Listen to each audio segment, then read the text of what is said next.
Caddis Maximus here.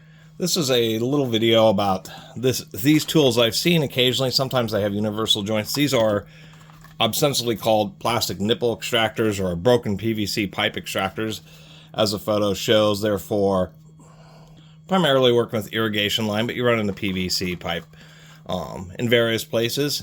Obviously, it gets broken pretty easily.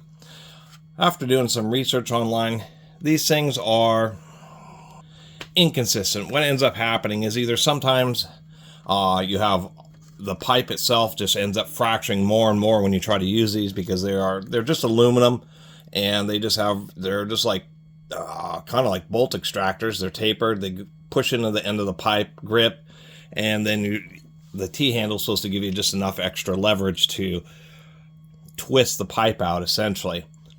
But a lot of people, the comments say that either the pipe, to get enough, push them down far enough to get a good enough bite into the pipe ends up just cracking more and more. Or the second thing that happens is that the glue ends up being so good that the pipe doesn't extract, and instead you just end up machining it out, actually cutting it out into this weird taper shape. In like an instance here where you have a T-joint, you just end up having to cut the pipes off on both sides and completely replace the T-joint. So they're a cheap tool. I think this thing was only like 10 bucks or something. It is counter threaded. They have a little lock nut here. I'm not super fancy about it, or into it, I should say. Steel handle. Counter threaded means that these actually screw on to the left. And the reason they're like that is so when you're using the tool, twisting the handle counterclockwise, which is the direction I guess they assume people will most normally use these with, then the handle stays tight as you're using the tool. Although it's a little counterintuitive, and there's no reason they could have just made these these teeth point the other direction. That way it would have just been a little bit more normal and had standard threads instead of reverse threads. So that's always sometimes a little bit confusing, because it just make more sense to turn it to the right. So who knows why they made that design decision. The little lock nut, I'm not exactly sure why they made that decision, but they do have a little hex on there, so if it does get jammed, you can easily remove it.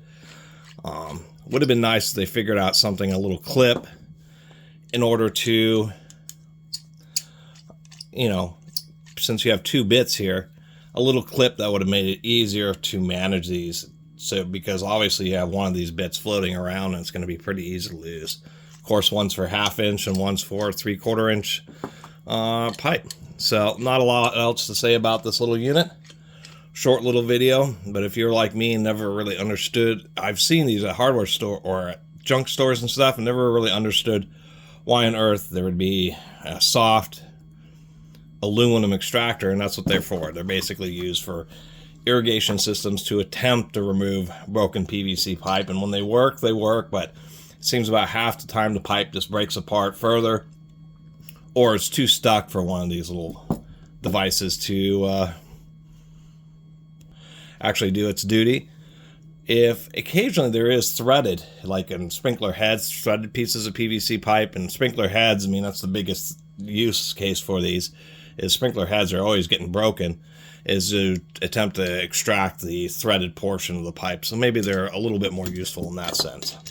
Anyway, this is a little video documenting one of these. This happens to be in orbit. Thanks for watching.